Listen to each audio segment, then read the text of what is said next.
Olá, meus amigos, boa tarde. Pai nosso que estás no céu, santificado seja o vosso nome. Venha a nós o vosso reino, seja feita a vossa vontade, assim na terra como no céu. O pão nosso de cada dia dai-nos hoje e sempre. Perdoai as nossas dívidas, como também devemos perdoar aos devedores. Não nos deixes cairmos em tentações, livrai-nos, ó Pai, de todo mal. Que assim seja com a graça de Deus. Hoje, meus amigos, daremos continuidade ao estudo do Evangelho segundo o Espiritismo, decodificado por Allan Kardec. Estamos no capítulo 25 do Evangelho. Buscai e achareis. Hoje, vamos iniciar no item 6. Observai os pássaros dos céus. Não acumuleis tesouros na terra, onde a ferrugem e os vermes os consumirão, onde os ladrões os desenterram e os roubam. Acumulai tesouros no céu, onde nem a ferrugem, nem os vermes os consumirão, onde os ladrões não penetram nem roubam, pois onde está o vosso tesouro, também está o vosso coração. Ou seja, onde estiver teu tesouro, lá estará teu coração. Não devemos nos apegar tanto à matéria, pois onde estiver o teu apego, lá você ficará preso. É mais ou menos isso que diz nesse início. Onde está o teu tesouro, estará lá teu coração. Se estivermos apegados às coisas mundanas, aqui estaremos presos e apegados, pois estará o nosso coração. É por isso que vos digo, não vos inquieteis por encontrar o que comer para o sustento de vossa vida, nem por terdes roupas para cobrir vosso corpo. A vida não é mais do que o alimento, e o corpo não é mais do que a roupa? Somos bem mais que isso. Nós somos bem mais que isso. Devemos buscar o aprendizado e nossa mudança para melhor, mas buscai e achareis, Ele proverá. Mas temos que buscar, assim como as aves buscam seu alimento. Nós devemos buscar o pão, mas principalmente o pão que alimenta a alma. Aqui ninguém diz que é desnecessário cobrir o corpo com as vestes, ou buscar o sustento, buscar a moradia. Não é isso. O que se coloca é: não se preocupeis tanto com o que é material, deixando de lado aquilo que realmente tem valor, que é o seu aperfeiçoamento como espírito eterno que és. Continuando a leitura. Observai os pássaros do céu. Eles não semeiam, não colhem, não guardam nada nos celeiros, mas vosso Pai Celeste os alimenta. Vós não sois muito mais do que eles? E quem é aquele dentre vós que pode, com todos os seus cuidados, acrescentar à sua estatura a altura de um côvado? Côvado, gente, era uma antiga medida de comprimento que correspondia a 65 centímetros, ou 3 palmos. Ele pergunta: quem de vós pode aumentar a sua estatura por sua própria vontade? Olha, as aves do céu são cuidadas pelo Pai Celestial. Aqui, olha, quem de nós que tem domínio sobre essa matéria? Quem de nós tem domínio sobre esse planeta em que habitamos, planeta Terra? Nós temos que buscar o aprendizado, pois estamos mergulhados na energia de Deus, no fluido universal que é o quê? A energia de Deus.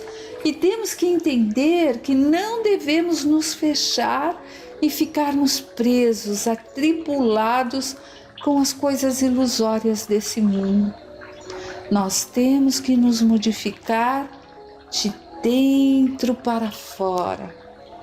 Nós temos que aprender. Por que também vos inquietais pela roupa? Observai como crescem os lírios dos campos. Eles não trabalham nem fiam, e entretanto, eu vos declaro que nem mesmo Salomão, em toda a sua glória, nunca se vestiu como um deles. Se, pois, Deus tem o cuidado de vestir desse modo uma erva dos campos, que hoje existe, que amanhã será lançada na fornalha, quanto mais cuidado terá em vos vestir, homens de pouca fé. Não vos inquieteis dizendo, que comeremos, ou que beberemos, ou com que nos vestiremos? Como fazem os pagãos que procuram todas essas coisas, vosso Pai sabe que tendes necessidades dela. Buscai, pois, primeiramente o reino de Deus e sua justiça, e todas essas coisas vos serão dadas de acréscimo. Por isso, não fiqueis inquietos pelo dia de amanhã, pois o amanhã cuidará de si mesmo. A cada dia basta a sua aflição. Mateus 6, 19 a 21, 25 a 34. Olha esse finalzinho. A cada dia basta a sua aflição.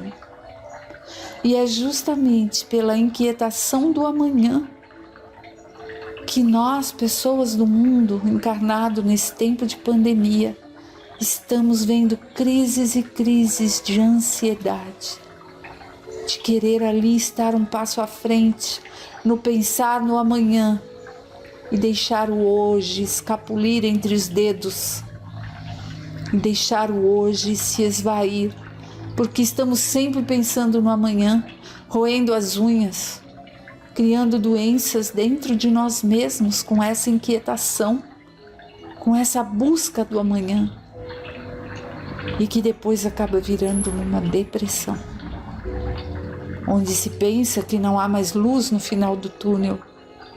Então cuidemos para não nos inquietarmos tanto e confiarmos em Deus. Temos que entender que não temos o controle de nada e queremos estar no controle de tudo. Quando oramos, que seja feita a sua vontade, assim na terra como no céu. Na terra, quando dizemos isso, representa o aqui e agora, no nosso plano físico. São os desejos ali ilusórios do tempo de agora. E no céu, tanto aqui na terra como no céu. O céu é a busca da elevação, o conhecimento dos planos divinos. Tudo isso está dentro de nós, tudo isso cabe a nós. Nós podemos nos iluminarmos cada vez mais se buscarmos seguir a vontade de Deus Pai. Faça-se a sua vontade, aqui na terra quanto no céu. Quando nós vemos um filho horas a fios no computador, jogando, e vamos lá intervir, dizer para parar, que vai fazer mal, o filho nos detesta, né? Ah, eu sei disso, passei isso com meu filho, Luiz Carlos. Diz que não pediu para nascer, não chegou a dizer isso, mas ali, ó, ai, você é muito chata, que não compreendemos, etc, etc. Mas nós continuamos ali firmes, fortes, apesar de toda a descompensação de raiva que vemos. E por quê? Porque sabemos que temos que agir assim para o seu próprio bem, para o bem daquele filho tão amado que ainda não tem olhos de ver e nem ouvidos para ouvir naquele momento.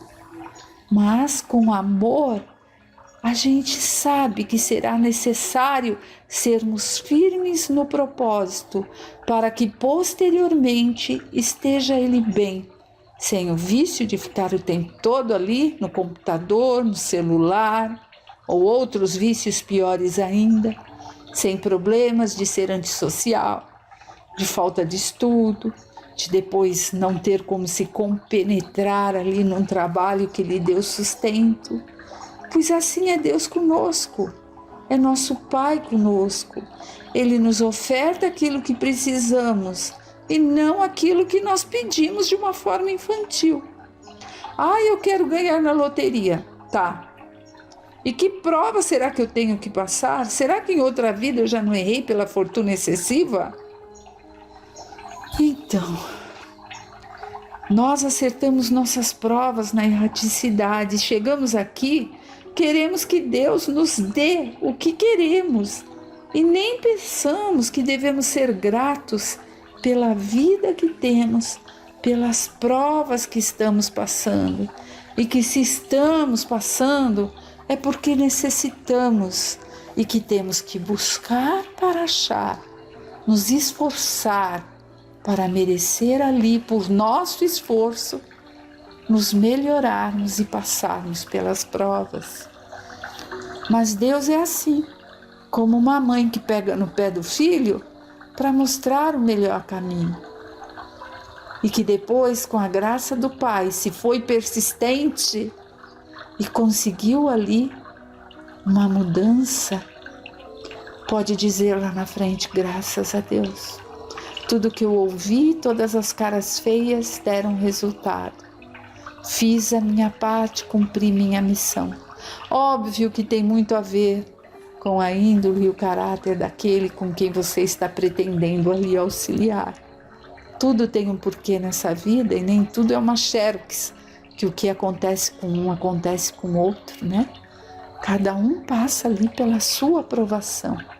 Mas temos sim que ser com nossos filhos esse Deus bondoso que ensina com amor, mas que mostra o que é necessário e não aquilo que é pedido infantilmente.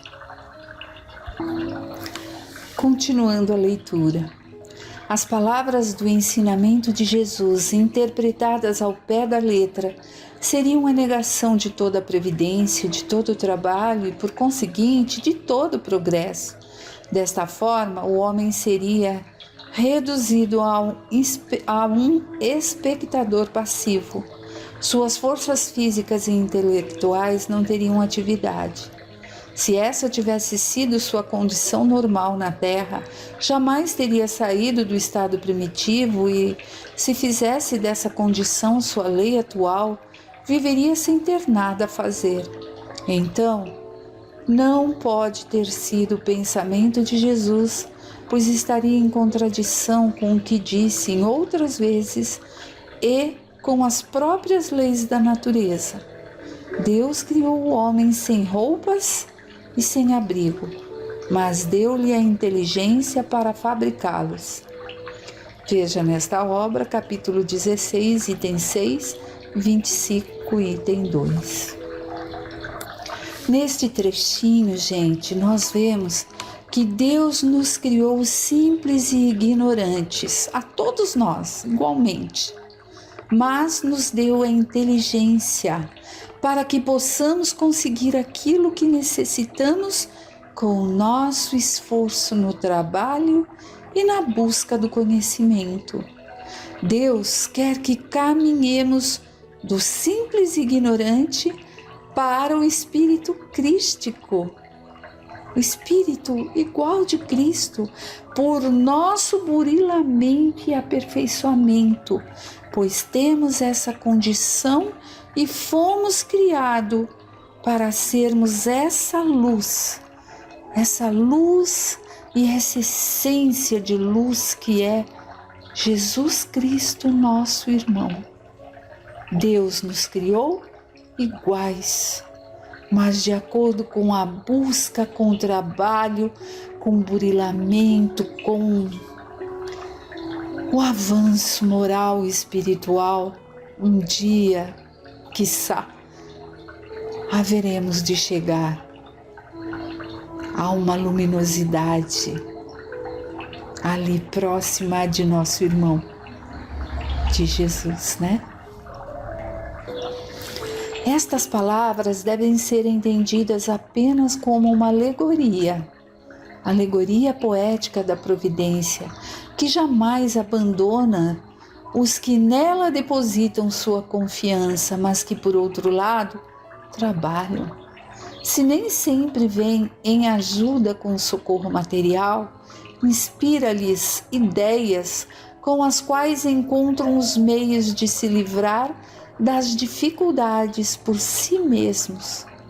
Também está nessa obra, no capítulo 27, item 8.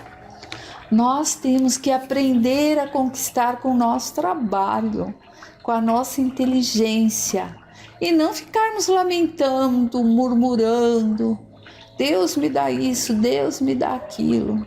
Nós temos tudo em nossas mãos para que possamos caminhar com os nossos pés, saber pedir, saber desejar, buscar, ter o merecimento para termos esse auxílio.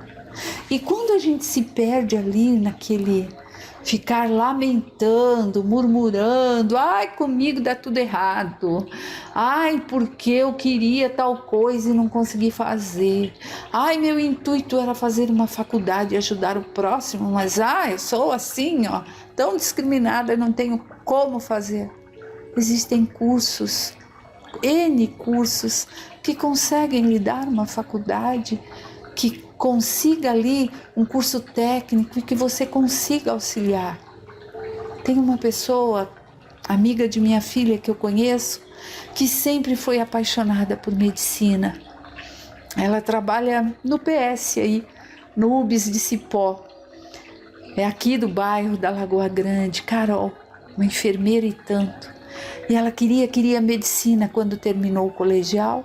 Fez inscrição na pública, porque jamais, né, a mãe professor, o pai mecânico, não tinha como pagar, sustentar. O que a Carol fez? Prestou ali nas públicas, não conseguiu, mas também prestou enfermagem. É uma enfermeira formada, começou a trabalhar na UBS Recanto Lagoa Grande, maravilhosa, que eu sempre vou lá com a Sarinha dar vacina. Bom, por que eu estou falando tudo isso? Ela fez a enfermagem e foi ao trabalho, porque segundo ela queria fazer medicina para ajudar as pessoas. E ela descobriu que na enfermagem ela auxilia tanto quanto os médicos receitam, mas quem está em contato ali para saber a dose exata da medicação, para aplicar, para fazer o curativo é ela como enfermeira. E hoje, depois de alguns anos de formada, ela tem a idade da minha filha, ela diz, eu não quero mais a medicina. Eu fiz um curso porque era o que eu tinha condição de fazer e eu descobri que é nele que eu consigo ajudar o próximo mais próximo e mais efetivamente. Ela não sentou, não ficou lamentando, murmurando, eu vou esperar nem que passe a vida toda, eu vou fazer medicina.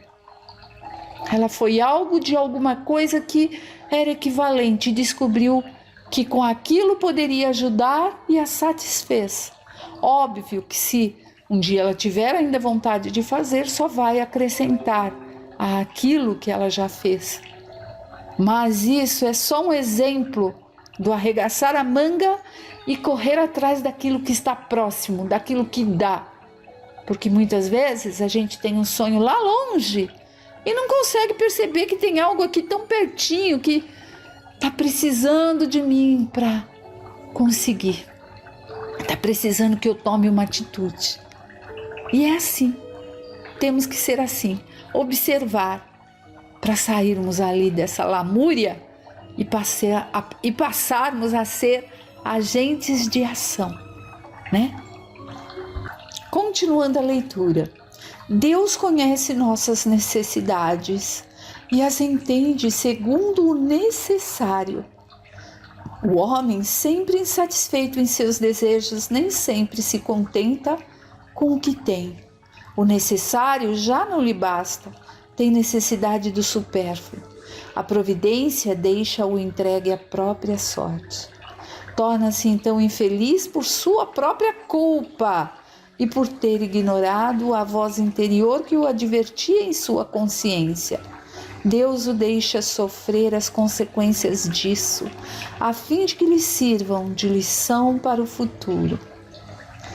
Então, aqui a gente pode ver alguma coisa, né? Por exemplo, nunca há de faltar o necessário, a menos que se esteja em expiação.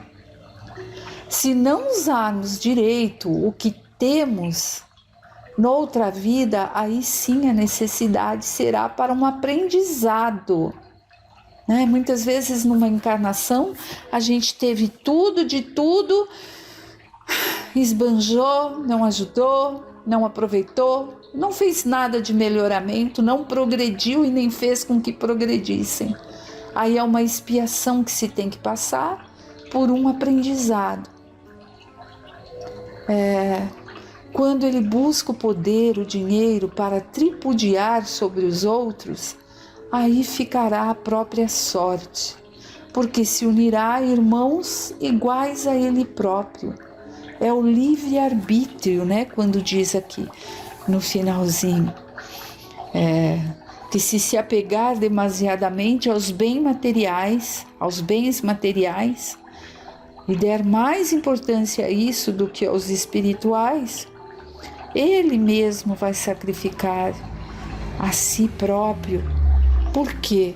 Porque aquele que só quer ter a posse pela ganância, pelo orgulho, pela luxúria, pelo poder, e não faz bom uso disso, não é pecado progredir, ser rico.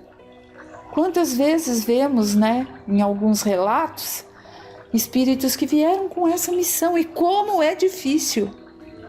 E se ele usa para abrir empregos, quantas pessoas estão ali buscando seu sustento, trabalhando, botando ali os músculos para funcionar e a inteligência e recebendo aquele salário merecido. Então são provas que as pessoas passam de saber usar aquilo que angariaram. E tudo isso é ensinamento. O ter e o não ter é aprendizado. O fazer bom uso ou deixar de fazer e depois responder por isso. Então, por isso não julgar nunca. Nós não estamos na pele do nosso irmão. É auxiliar sempre, tanto aquele que muito tem, que necessita de muita oração para que faça bom uso, tanto aquele que está ali numa situação miserável, sem ter o próprio trabalho nessa época que passamos, para conseguir o sustento e dependendo da caridade alheia. Então auxiliemos sempre que possível, né? Boa semana e fiquem com Deus.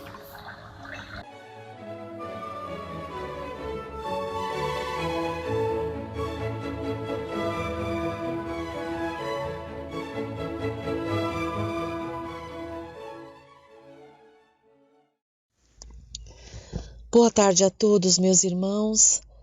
Vamos dar continuidade ao estudo do Livro dos Espíritos, codificado por Allan Kardec.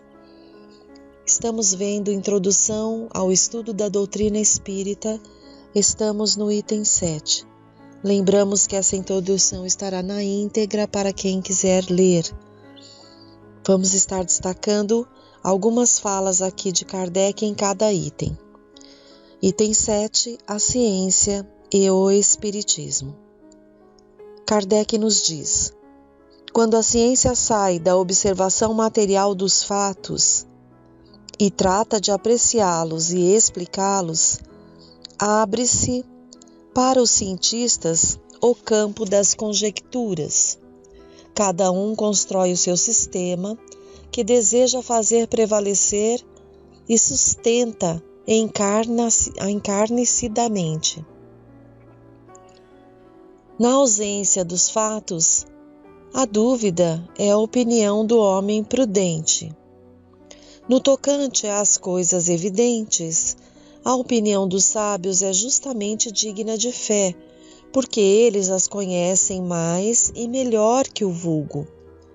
Mas no tocante a princípios novos, a coisas desconhecidas, a sua maneira de ver não é mais do que hipotética, porque eles não são mais livres de preconceitos do que os outros. Direi mesmo que o sábio terá talvez mais preconceito que qualquer outro, pois uma propensão natural o leva a tudo subordinar ao ponto de vista de sua especialidade. Afastai-o do assunto e ele quase sempre se confundirá, porque deseja tudo submeter a seu modo de ver. É esta uma consequência da fragilidade humana. As ciências comuns se apoiam nas propriedades da matéria, que podem ser experimentadas e manipuladas à vontade. Os fenômenos espíritas se apoiam na ação de inteligências que têm vontade própria e nos provam a todo instante não estarem submetidas ao nosso capricho. As observações, portanto, não podem ser feitas da mesma maneira. No Espiritismo, elas requerem condições especiais e outra maneira de encará-las. Querer sujeitá-las aos processos comuns, ordinários de investigação, seria estabelecer analogias que não existem. O Espiritismo é o resultado de uma convicção pessoal que os sábios podem ter como indivíduos, independente de sua condição de sábios. O Espiritismo repousa inteiramente sobre a existência da alma e o seu estado após a morte. Ora, é supinamente ilógico pensar que um homem deva ser grande psicólogo pelo simples fato de ser grande matemático ou grande anatomista. O anatomista, dissecando o corpo, procura a alma e, porque não a encontra com o seu bisturi, como se encontrasse um nervo, ou porque não a vê evolar-se como um gás, conclui que ela não existe. Isso em razão de colocar-se num ponto de vista exclusivamente material. Quando as crenças espíritas estiverem vulgarizadas, quando forem aceitas pelas massas, dar-se-á com elas o que se tem dado com todas as ideias novas que encontraram oposição. Os sábios se renderão à evidência. Quando surge um fato novo, que não se enquadra em nenhuma ciência conhecida, o sábio, para estudar, deve fazer abstração de sua ciência e dizer a si mesmo que trata de um estudo novo, que não pode ser feito através de ideias pré-concebidas. O homem que considera a sua razão infalível está bem próximo do erro. Então, nesse item sobre a questão da ciência e o espiritismo, Kardec retrata aqui, na ocasião, que muitos cientistas questionaram, mas tendo apenas o ponto de vista material, e mostraram ali a dificuldade de compreender o espiritismo quando foi codificado.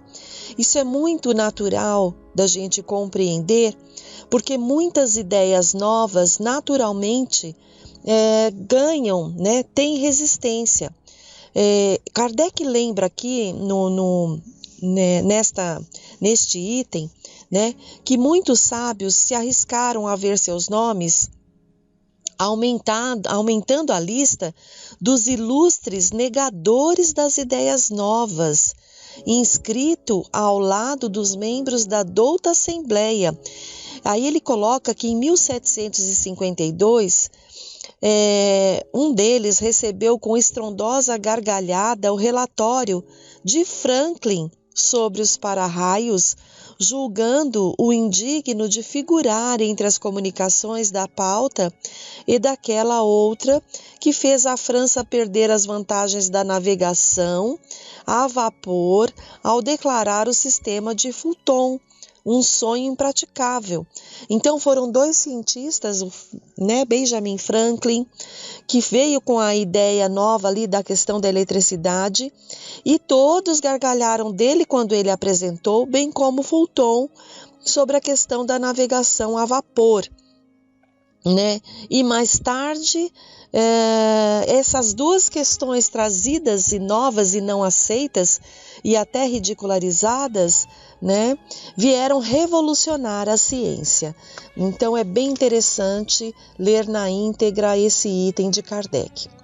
Sobre o item 8, perseverança e seriedade, Kardec diz: acrescentemos que o estudo de uma doutrina como a espírita, que nos lança de súbito uma ordem de coisa tão nova e grande, não pode ser feito proveitosamente senão por homens sérios, perseverantes, isentos de prevenções e animados de uma firme e sincera vontade de chegar a um resultado. O que caracteriza um estudo sério é a continuidade. Uma questão complexa requer, para ser esclarecida, perguntas preliminares ou complementares. Quem quer adquirir uma ciência deve estudá-la de maneira metódica, começando pelo começo e seguindo o seu encadeamento de ideias. Dissemos que os espíritos superiores só comparecem às reuniões sérias, aquelas, sobretudo, em que reina perfeita comunhão de pensamentos e bons sentimentos. A leviandade e algumas perguntas ociosas os afastam, como entre os homens afastam as criaturas ponderadas.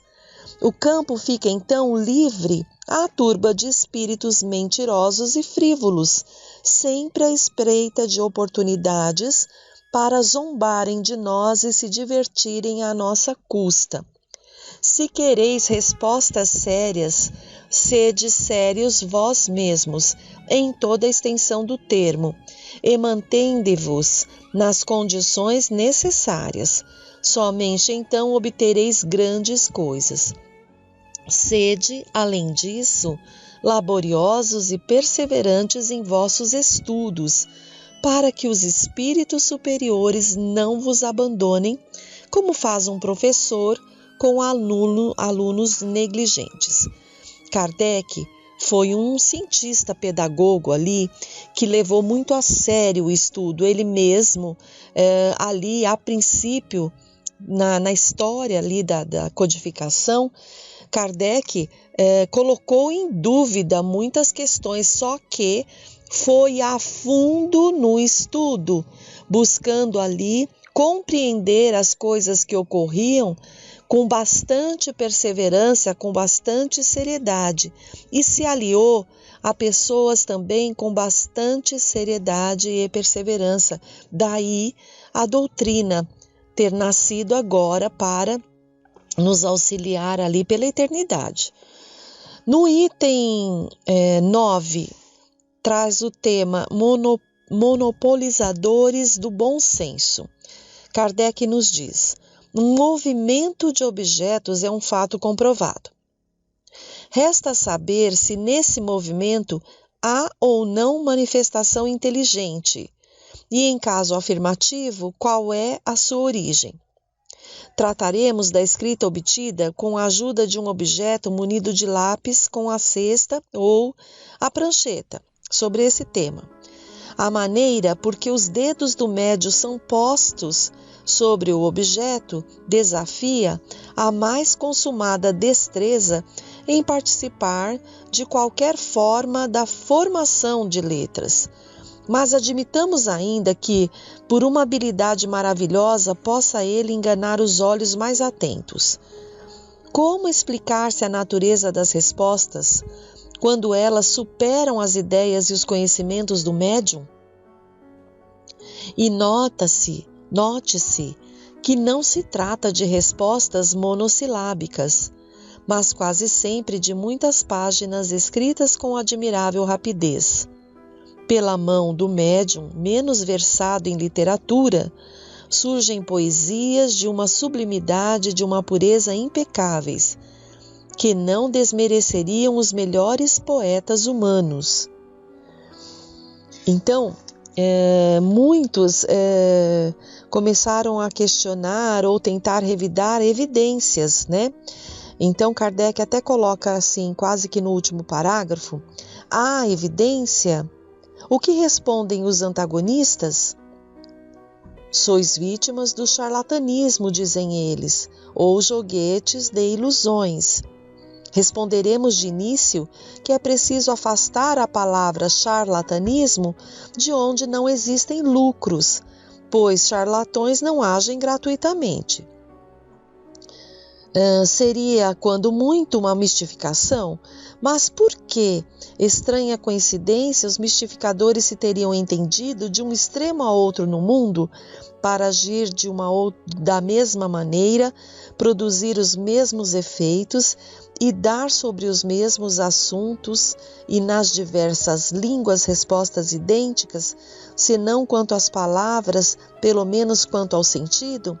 Então Kardec nos conta que mesmo diante de evidências, os antagonistas colocavam ali argumentos, né, que seria ali charlatanismo, mas aí não há lucros, então por que charlatanismo, né? Ou aí vinham com outro argumento, poderia ser mistificação, mas como uma mistificação pode ocorrer em várias partes do mundo, em várias línguas, trazendo os mesmos pensamentos. Então, todos os antagonistas, com seus argumentos, foram caindo por terra. Então, aos olhos de toda pessoa judiciosa, diz Kardec, a opinião dos homens esclarecidos que viram determinado fato por longo tempo e o estudaram e meditaram, será sempre uma prova ou pelo menos uma presunção favorável, por ter podido prender a atenção de homens sérios que não tinham nenhum interesse em propagar erros, nem tempo a perder com futilidades. Então, Kardec fecha aqui esse assunto na introdução, quando da codificação do Espiritismo, na ocasião, 1857, com esse primeiro livro, onde houveram mesmo os antagonistas ali, mas que não conseguiram se sustentar com os seus argumentos, porque aqueles que, junto a Kardec, buscaram estudar com perseverança, começaram ali a comprovar as situações e os fenômenos, trazendo um sentido para essa ciência nova aí do Espiritismo. No item 10, Kardec descreve a linguagem dos espíritos e o poder diabólico. Ele nos diz que, entre as objeções, algumas são mais ponderáveis, pelo menos na aparência, porque baseiam-se na observação de pessoas sérias. Uma dessas observações refere-se à linguagem de certos espíritos, que não parece digna da elevação atribuída aos seres sobrenaturais. Se quisermos reportar-nos ao resumo da doutrina, atrás apresentado, veremos que os próprios espíritos ensinam que não são iguais em conhecimento, nem em qualidades morais, e que não se deve tomar ao pé da letra tudo o que dizem. Cabe às pessoas sensatas separar o bom do mal. Seguramente os que deduzem desse fato que tratamos com seres malfazejos, cuja única intenção é a de nos mistificarem, não conhecem as comunicações dadas nas reuniões em que se manifestam espíritos superiores, pois de outra maneira não pensariam assim. Então Kardec até lamenta que é uma pena que o acaso tenha servido tão mal essas pessoas que acreditam que só vem do espiritismo, só vem coisa do mal, só vem coisa do diabo, né? Então ele lamenta essa questão porque essas pessoas não foram perseverantes o suficiente ou sérias o suficientes para acompanhar todas as comunicações e perceber, como ele diz que já foi falado, que existem uma ordem, né, na questão da classificação dos espíritos. Há espíritos que têm uma condição moral, há outros que não têm.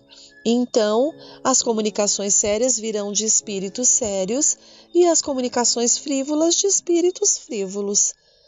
E ele continua: no mundo dos espíritos há também desníveis sociais. Como acreditar, de fato, que Deus não permita senão ao espírito do mal manifestar-se para nos perder, sem dar-nos por contrapeso os conselhos dos bons espíritos? Se ele não o pode, isso é uma impotência. Se ele o pode e não faz, isso é incompatível com a sua bondade. E uma e outra suposição seriam blasfêmias. Acentuemos que admitir a comunicação dos maus espíritos é reconhecer o princípio das manifestações. Ora, desde que estas existem, será com a permissão de Deus. Como acreditar, sem cometer impiedade, que ele só permita o mal com exclusão do bem? Uma doutrina assim é contrária ao bom senso e às mais simples noções da religião. Então Kardec reforça novamente a importância do uso da razão diante de todas as comunicações, uma vez que ele nos esclarece que há no mundo dos espíritos, né? E existe essa relação. Há no mundo dos espíritos, espíritos sérios, com a moral elevada e outros que não são, que são como nós, que estão em aprendizados, outros que estão ainda até sem interesses ainda de coisas sérias e tudo mais. Então ele fala, sempre frisa, usar o crivo da razão. No item 11, o tema é grandes e pequenos. Kardec diz: entre os espíritos que se manifestam espontaneamente, há um maior número de desconhecidos do que espíritos ilustres. Eles se designam por qualquer nome, muitas vezes por nomes alegóricos ou característicos. Os nomes de personalidades ilustres chamam mais a atenção por serem mais destacados. Acham ainda estranho que os espíritos de homens eminentes atendam familiarmente ao nosso apelo, ocupando-se às vezes de coisas insignificantes, em comparação com as de que se ocupavam durante a vida. Isso nada tem de estranho para os que sabem que o poder ou a consideração de que esses homens gozavam no mundo não lhes dá nenhuma supremacia no mundo espírita.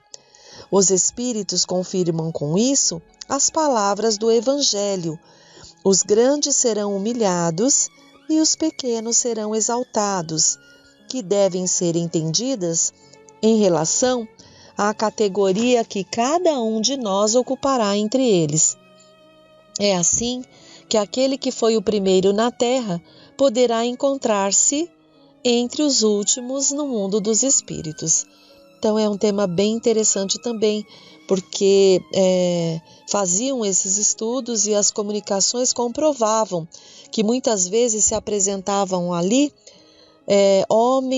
espíritos que haviam sido homens ilustres e outros que nem citavam os nomes, e cada qual trazendo ali nas suas comunicações a essência, onde ficava claro ali a condição do espírito na erraticidade. Então, nem sempre aquele que nasceu um rei e era empoderado no corpo, na terra, né, ele tinha essa condição no mundo dos espíritos. E aí percebeu-se isso através das comunicações também. No item 12, ele fala da identificação dos espíritos. Diz Kardec: Um fato demonstrado pela observação e confirmado pelos próprios espíritos é que os espíritos inferiores apresentam-se muitas vezes com nomes conhecidos e respeitados. Quem pode, portanto, assegurar os que dizem haver sido Sócrates, Júlio César, entre outros, tenham realmente animado esses personagens? Então, admitem a intervenção e a manifestação dos espíritos, mas perguntam que controle podemos dar à identidade que eles nos trazem. Esse controle é de fato difícil de realizar, mas se não pode ser feito de maneira tão autêntica como por uma certidão de registro, pode sê-lo por presunção através de certos indícios.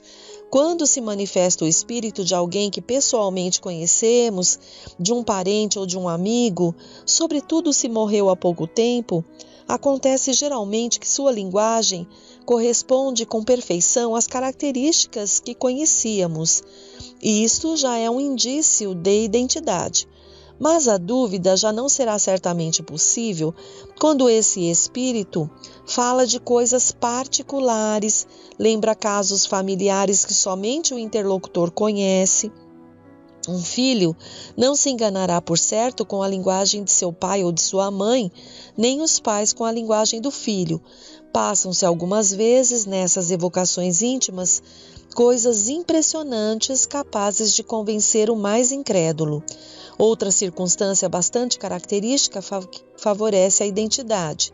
Dissemos que a caligrafia do médium muda geralmente com o espírito evocado. Produz-se exatamente a mesma de cada vez que o mesmo espírito se manifesta. Então, constatou-se inúmeras vezes que, para pessoas mortas recentemente, a escrita revela semelhança flagrante com a que tinha em vida. Tem-se visto assinaturas perfeitamente idênticas. Mas chegamos ao reconhecimento, sobretudo, através de uma multidão de detalhes que somente uma observação atenta e contínua pode revelar. E ele vai discorrendo mais coisas sobre essa questão. No item 13, fala sobre as divergências de linguagem. Então, Kardec nos diz que, sendo os espíritos muito diferentes uns dos outros quanto ao conhecimento e à moralidade, é evidente que a mesma questão não pode ser resolvida por eles de maneira contraditória, de acordo com suas respectivas categorias, como fariam entre os homens um sábio, um ignorante, um brincalhão de mau gosto. O essencial é saber a quem nos dirigirmos. Eis porque dizemos que esses estudos requerem atenção contínua, observação profunda e, sobretudo, como aliás todas as ciências, a continuidade e a perseverança. O estudo do Espiritismo é imenso, liga-se a todas as questões da metafísica e da ordem social. É todo um mundo que se abre ante nós. Os espíritos superiores não se preocupam absolutamente com a forma. Para eles, a essência do pensamento é tudo. E aí, no item 14, onde Kardec fala sobre as questões de ortografia, ortografia é o conjunto de regras estabelecidas pela gramática normativa, que ensina a grafia correta das palavras. Sobre esse item, Kardec nos diz: para os espíritos, principalmente para os espíritos superiores, a ideia é tudo, a forma não é nada. Livres da matéria, sua linguagem é rápida como o pensamento, pois é o próprio pensamento que entre eles se comunica sem intermediários. Devem, portanto, sentir-se mal quando são obrigados, ao se comunicarem conosco, a se servirem das formas demoradas e embaraçosas da linguagem humana e, sobretudo, de sua insuficiência e imperfeição para exprimirem todas as suas ideias. Então, compreende-se, pois, que os espíritos liguem pouca importância a puerilidades ortográficas, principalmente quando tratam de ensinamento profundo e sério. Disso não se deve concluir, entretanto, que a correção convencional da linguagem lhes seja desconhecida, pois a observam quando necessário. No item 15, fala sobre a loucura e suas causas. Kardec destaca um tema muito importante. Nós vamos colocar aqui, entre os destaques que ele faz, este parágrafo, prestem bem atenção. Kardec nos diz: todas as grandes preocupações intelectuais podem ocasionar a loucura. As ciências, as artes e a religião fornecem os seus contingentes. A loucura tem por causa primária uma predisposição orgânica do cérebro, que o torna mais ou menos acessível a determinadas impressões. Havendo essa predisposição à loucura, ela se manifestará com o caráter da preocupação principal do indivíduo, que se tornará uma ideia fixa. Essa ideia poderá ser a dos espíritos, dos anjos, do diabo, da fortuna, do poder, de uma arte, de uma ciência, da maternidade, de um sistema político, de um sistema social. É possível que o louco religioso se apresente como um louco espírita, se o espiritismo foi a sua preocupação dominante, sua fixação mental. Como o louco espírita se apresenta de outra forma, segundo as circunstâncias. Digo, portanto, que o espiritismo não tem nenhum privilégio neste assunto e vou mais longe. Digo que o espiritismo bem compreendido é um preservativo contra a loucura. Olha com o que Kardec destaca aqui. E ele continua: entre as causas mais frequentes da superexcitação cerebral, devemos contar as decepções, desgraças, afeições contrariadas que são também as causas mais frequentes do suicídio. Ora, o verdadeiro espírita olha as coisas deste mundo de um ponto de vista tão elevado. Elas lhe parecem tão pequenas, mesquinhas em face do futuro que o aguarda. A vida é para ele tão curta, tão fugitiva com as tribulações, não lhe parecem mais do que incidentes desagradáveis de uma viagem.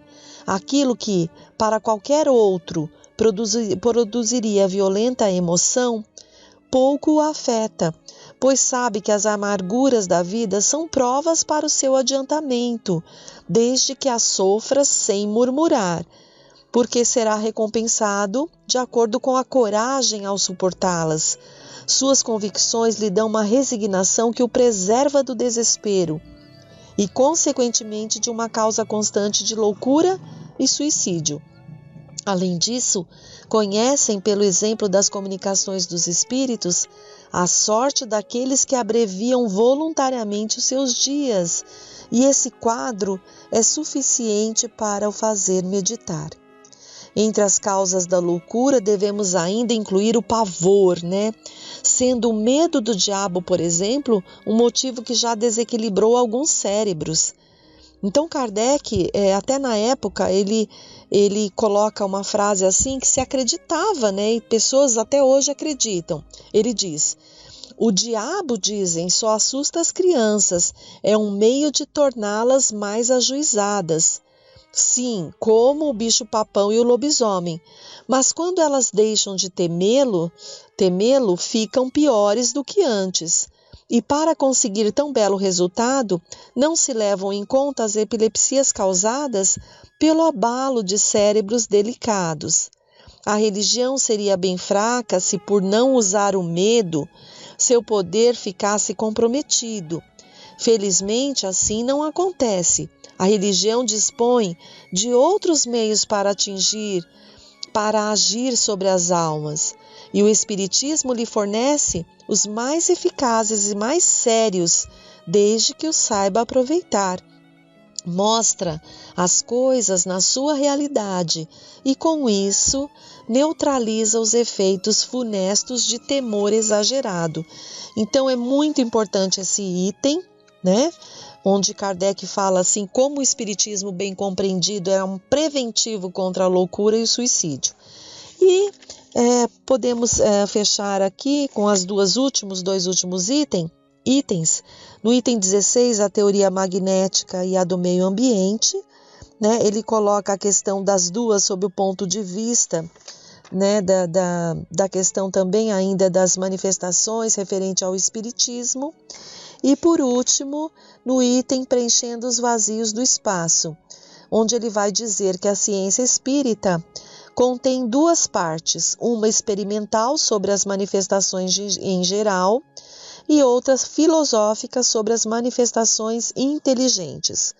A verdadeira doutrina espírita, diz Kardec, está no ensinamento dado pelos espíritos e os conhecimentos que esse ensinamento encerra são muito sérios para serem adquiridos por outro modo que não por um estudo profundo e continuado, feito no silêncio e no recolhimento.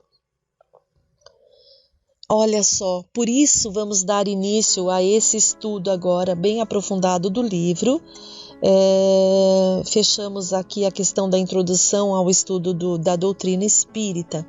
Com muita gratidão, nosso horário já está avançado. Agradecemos a Deus por essa oportunidade e pedimos humildemente que Deus Pai continue nos sustentando nas nossas provas e expiações. Queridos irmãos, fiquem no amor de Deus, continuem se esforçando, fazendo o melhor.